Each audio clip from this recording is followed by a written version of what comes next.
Ladies and gentlemen, YouTubers around the world, welcome back. I am your host, Nasty 888, and today we have another casted game, another how to play FFA, the Mongols. We are at 15 out of 16 civs.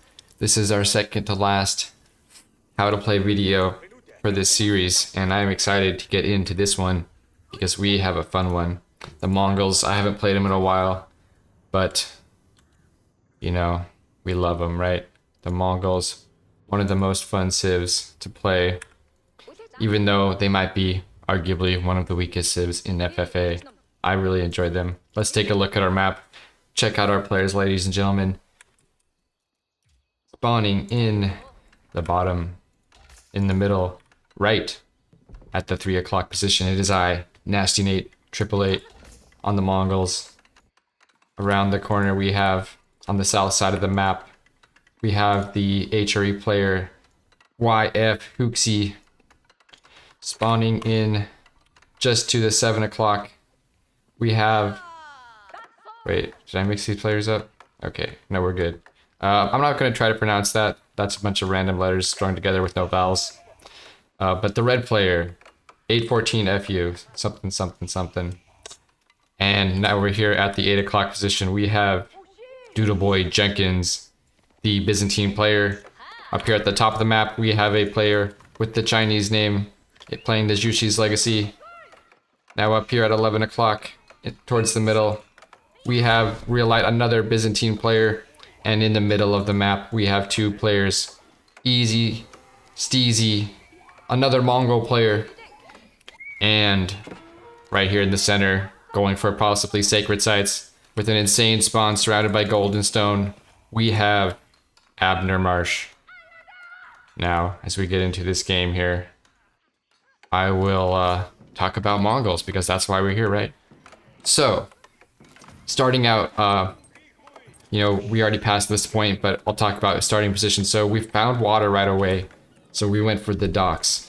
Now, if we didn't see water on this map, and we didn't think there was water for us to find right away, we would build a stables ASAP and build 2 scouts in order to just mop up all those sheep on the map. But since we have water, we don't need those sheep, so we're not worrying about it.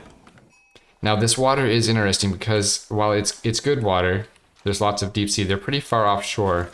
So I picked up on that pretty quickly here, and I've started to scout looking for better, closer options for deep water. So that's why you're seeing my second docks going down up here on the top side. Yeah. We could have got our, we're a little bit behind on our food, as you can see, because of this delayed docks up here. And, we didn't get a lot of villagers on the shoreline fish there. So we're a little delayed here on our age up, but everything's good. Everything's fine. We always go for deer stones as Mongols. You don't really want to go necessarily ever for this other one. However, if you had trade immediately, for some whatever reason, I don't think you would ever have immediately know that you are gonna have some trade options.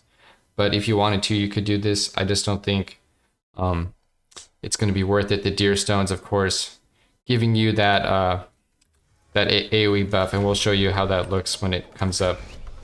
But yeah. I think it's a movement speed. All your villagers are going to move in the vicinity of the deer stones, and then, anytime you build an outpost, you're going to get that movement speed buff for your army or your villagers or whatever. So we'll take a look at that. And yeah, so deer stones every time, guys. I wouldn't bother with the other one, really. Maybe in a 1v1 things are different, but you can see here now. It doesn't show. I guess I can't see the AoE effect, but let's click on one of our bills here. And we see the YAM network speed plus 15%. There it is, the YAM network buff.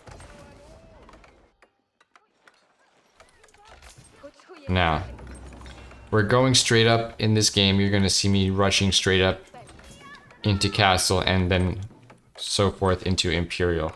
The Kaganate rush is what we're going to be learning today.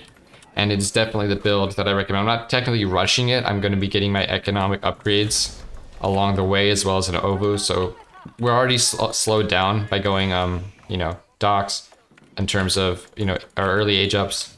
But I think because we are on water, are in deep sea, we can kind of afford to do this. we're going to be able to age up, get all of our eco upgrades, and you know, we're in this corner. We have this nice little safety spot. I mean, we can't wall as Mongols, of course, but we're kind of out of the way, right? We're super in the, even though this isn't really technically the corner, we have this huge tree line here that's just completely blocking us out from all the other players. A very interesting map to see here. So we're able to just, you know, do the greed build, which is, you know, kind of something I think I like to do as Mongols, partly because, you know, like I mentioned, they're not one of the best civs. I'm gonna go for the step redoubt here, which kind of ends up being a mistake, I think. I don't know, I'll explain why in a second. You're gonna see later in the game when we get to that point.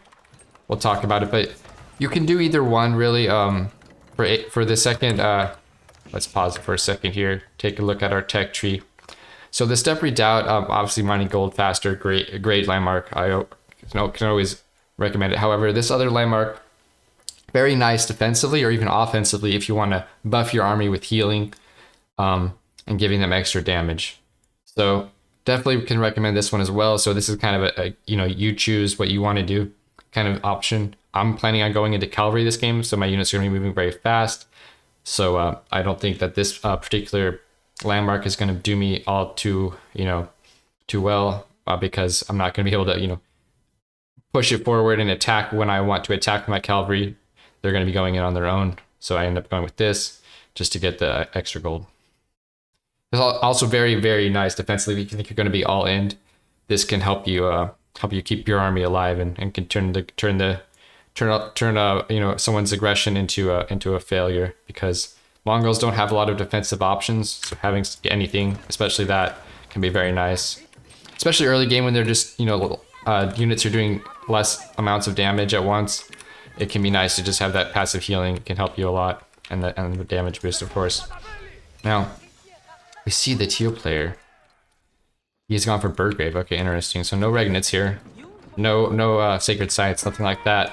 Orange is denting into him. We've scouted this, I think, with our con. We've noticed that Orange has decided... We were a little worried that he might come to us after, but I think he's going to have his hands full with Teal here. The Wololo comes down, and it whiffs. Now, it looks like that's going to be it for our Teal player, unfortunately. He has emergency repairs. He hasn't clicked it yet, but there's so many rams here. I can't... Even if he does click it, I can't imagine it lasting even through that. Yep, there it goes. So Teal goes down. Goodbye, goodbye Teal, the first player out in this game. All right, so we are already going up to Cagney, guys. We have our eco upgrades, our fishing eco upgrades. I think at least one of them. We've got some, you know, 2 out of 3 wood and 2 out of 3 gold upgrades. So we're looking pretty good here, as long as we don't get overrun. We probably want to start thinking about getting some towers up. We're getting our second town center as well, so we're fully booming here. My stables are starting to come up, my blacksmiths. We have no units out yet, so we do have to be careful, of course, but we know that, you know, we have a feeling that Orange is going to be pretty preoccupied in the middle, because he, you know, he did a very aggressive feudal build, and now he's in castle. So we're not too worried about it. We knew that purple was here as well, but purple has now been defeated by green. Or maybe he just left the game. Didn't catch that, guy. Sorry, wasn't sure what happened there. So we're not too worried. We know, you know, we've done our, I think we've done our king scan by now. Yep, we've seen everything that's going on. So based on these positions, we're not too worried. We can always throw down some outposts here if we need to, and we're going to be prioritizing getting our. I guess we've already gotten it. It's this tower buff. It costs a lot, but it's really worth it, guys, to get this outpost buff. It's one of your OVO upgrades. We missed it here, but I think we can probably find it in the tech tree if we want to. Let's take a look.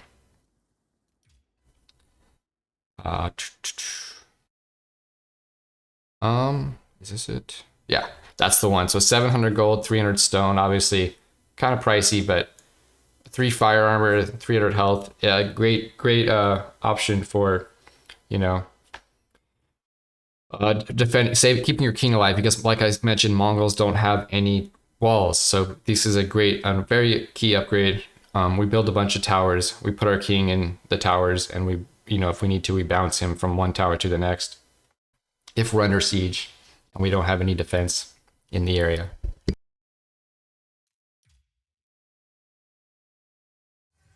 Now, let's get back into this game.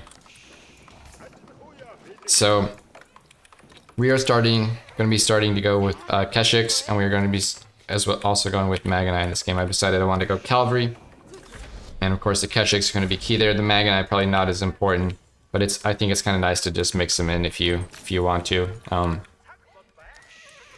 course the Maganai are going to cost gold, so if you're short on gold, you may want to skip these.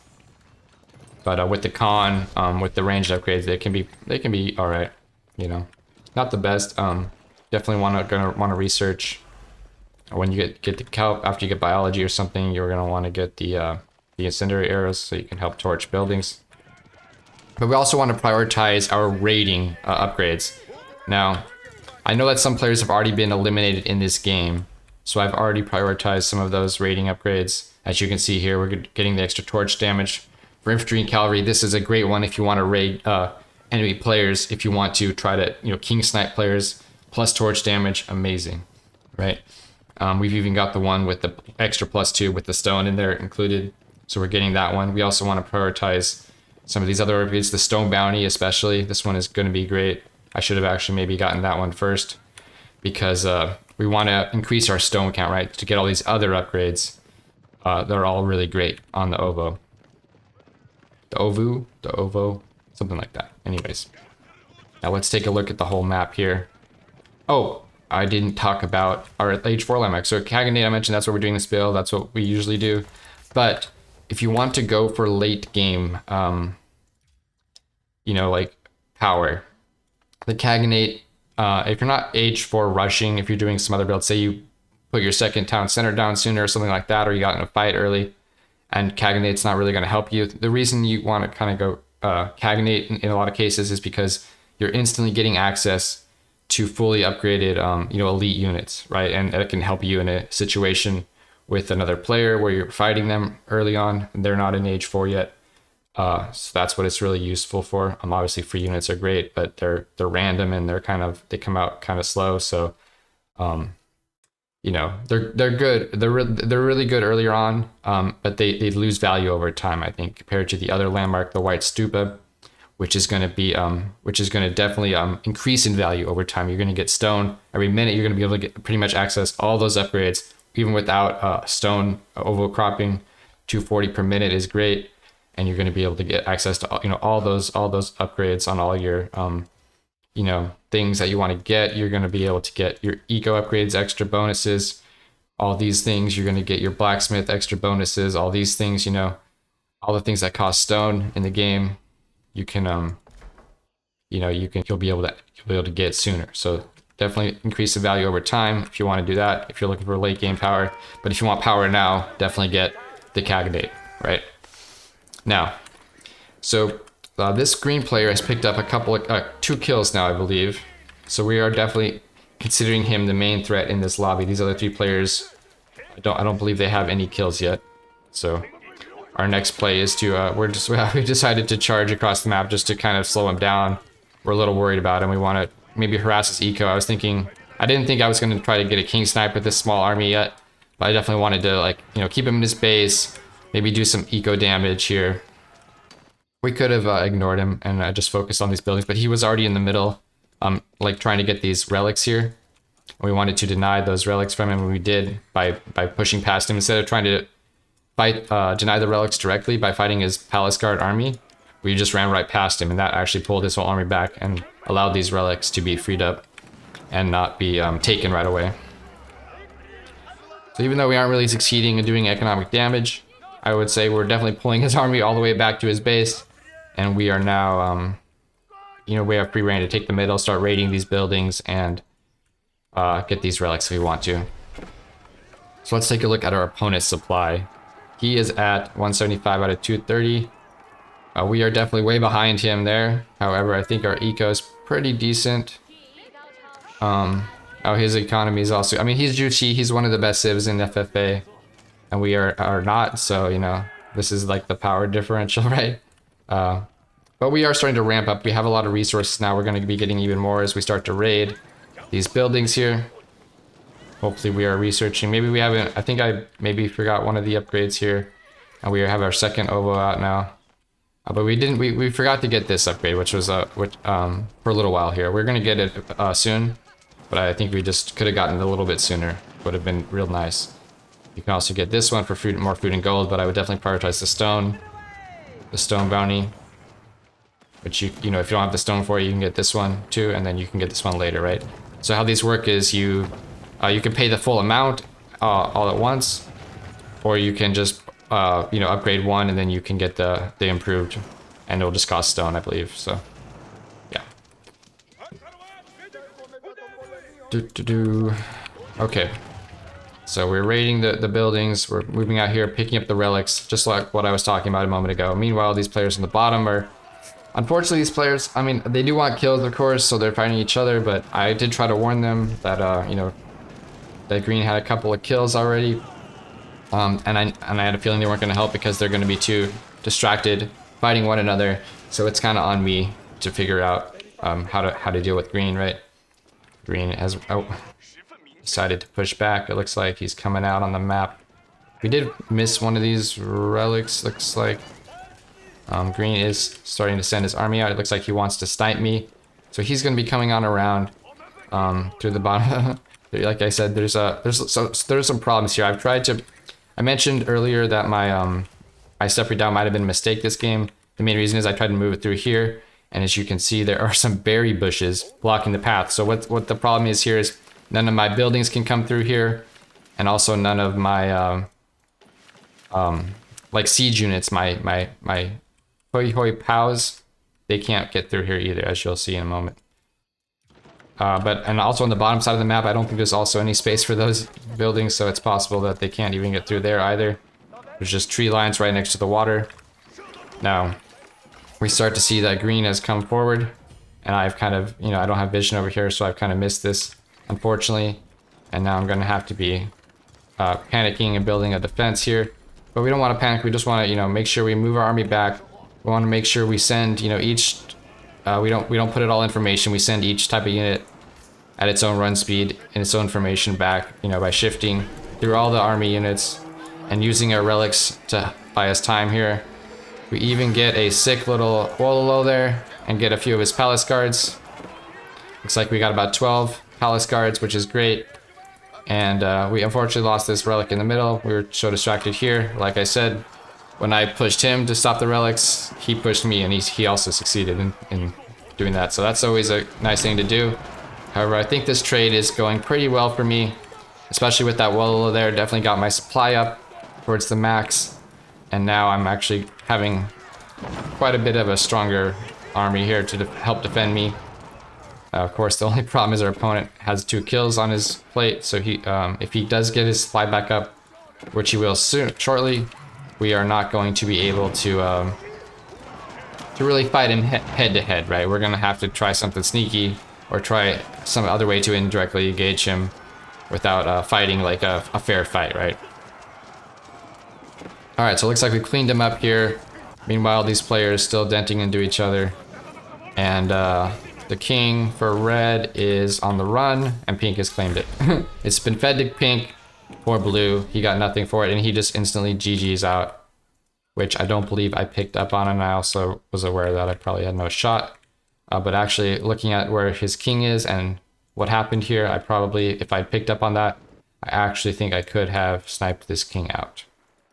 But as it is, you know, I wasn't really paying attention too much to what was going on over here, and green instantly responds. And it looks like green is about to get his 3rd kill of the game. So now, you know, things are a little rough. Things are definitely bad. You know, this player just gave up because he was so mad about the king donation, unfortunately. So we've decided that it's time. We've had enough of this. There's this friggin' stone wall here, but then we realized that it wasn't quite finished. So I think we're going to start, you know, busting through there. We want to just try to snipe green if we can. It's kind of like we're running out of time here. I know pink is in this corner, so he's not going to be able to... He's probably not going to help me very much with what he's got going on. And we can see here his supply is only 100. Yeah, he's not doing too hot. So I'm going to go just charge in. I bust through that wall that another player made and kind of took green off guard. He didn't quite finish his walls here, and his units were derping. I don't know what... I kind of want to go back I can't now, but I want to go back and see what was going on there. He was trying to move his units up here for some reason. Maybe he wanted to attack me from the top or try something else there. But he didn't really react in time. And we were able to come in here onto his keep with a bunch of Keshiks. We have like 30, 30 horsemen and 18 Keshiks.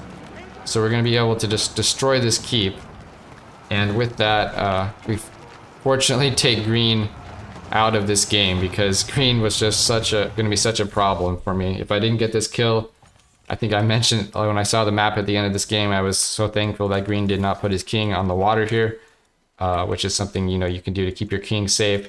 If your opponent attacks you and you're not ready to defend him, you can always just move him out on water, right? You have to be careful because the transport boat can easily be sniped, but if it's like in the middle of a pond where units can't reach it from the sides, they have to build docks to even threaten it. It's a very nice way to defend your king, which this player apparently forgot about or didn't know about.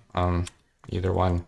A huge mistake there on green. I think he could have easily, either with the wall or with moving his units into position better, he could have denied me from this. But as it stands, we have now secured the lead in this. I guess the lead. Yeah, we're ahead because pink his supply is actually pretty low, which we don't know, but it's the fact of the game. And now we can send. We have all these buildings up here that we can now start raiding. So we're gonna send a small group of Keshiks up here, and I'm gonna start raiding these buildings. The thing you want to raid first is obviously the buildings that are gonna be. If you're sending a small group like this, you just raid like the farms, the houses, stuff like that. Things that aren't going to have a lot of HP, and you can easily get that burning bonus when you light them on fire. I believe is when you get the money.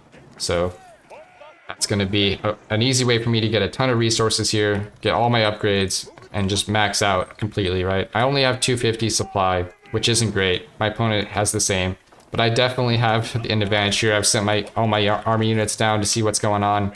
I know he's walled, but I figure I can just, keep him behind his walls, just keep him completely contained. Don't let him get any resources on the map while I claim everything with this raid bounty. The raid bounty is huge for Mongols. It's probably one of the reasons why they made the wonder cost so much. It's 10,000 in this case. I don't know how that works exactly, if it varies game to game or how many players are left, but it's a very expensive wonder, which I did notice this game. Because as you'll see here soon, with all this raid bounty I'm getting, all this economy I have, I'm definitely going to be getting very rich. Now, since our opponent is behind walls and we can't get our, huge pals out, we built even a transport ship to start, sending these units out of here. We've also secured trade in the middle, which we can actually do better, and we're going to realize later in the game. I think I was live streaming at the time and realized there's some docks up here that can give me even better trade. But meanwhile, we have some units out here to harass pink. He's going to clean us up. I wasn't really paying attention. This army, it's not a big deal. We're going to lose it, but we could retreat, but doesn't really matter too much. We're going to capture the sacred sites, or try to. What you can do here with Mongols when you're going for sacred site, you can't build keeps, obviously, but like I mentioned before, the tower is very strong. You can build a bunch of towers with emplacements, and that creates like probably an even stronger impenetrable fortress than keeps, just because of the high damage output that all these emplacements have. When you get a ton of them all stacked together, they're going to be very powerful. Now we have a problem here. Is this relic here is stuck inside of. Sometimes the relics will fall out of a building and they'll go directly in the middle, and you can't grab them. But there's a technique you can use, which I think I accidentally do in this game, building these towers. You'll see. When you build a building next to a landmark, an enemy landmark that's already been defeated, sometimes, it doesn't always work, but sometimes you can get the, kind of like the blueprint or the foundation of the building to disappear, and then you'll have access, which I believe we'll see in this game. Now we see that pink is moving out. He's got, he's starting to, max out here. Or not max out, he's starting to get more units. He's starting to build some forward production. But we are just setting up shop. We want to play defense. We want to get these emplacements going. We've forgotten that we haven't noticed that there is actually 3 sacred sites on this map. So we've only claimed the 2. However, we're still in a great spot here. I'd say all these cannon placements going up now. Now imagine if we'd had the white stupa this whole time. We probably would have had a smaller army earlier on, but we would have so much stone that we could just basically make almost infinite cannon emplacements, right? So that's what I mean by it. Like, well, probably not this early in the game. We're only at 37 minutes here, but say the game went on an hour or two, then that's when the white stupa would be friggin' amazing, guys. Definitely a good landmark as well. But the Khaganate has definitely helped us out. Get ourselves maxed out, you know. Definitely made some extra, you know, units for us to help defend against green and also help to snipe him. So we're definitely not regretting that decision. I'm trying to get rid of some of these berries here. I want to build towers, but they're just berries are, you know, berries are all over here too. I think we just started mining the berries just because we want to clear this darn space out. It's really annoying having these berries here. But yeah, Pink is really taking his sweet time. I guess he was pretty far behind. He wasn't doing too well. Let's take a look at our perspective here. I'm getting some forward production as well, starting to add in, you know, my barracks as well, in addition to the cavalry.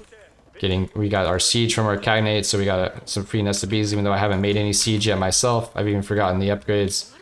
But, you know, some of the siege does spawn from the Khaganate, which is nice. Always nice to have. Some nest of bees are great. Definitely going to help me out against an HRE type of opponent with a lot of men-at-arms or whatever, a lot of infantry units. Alright.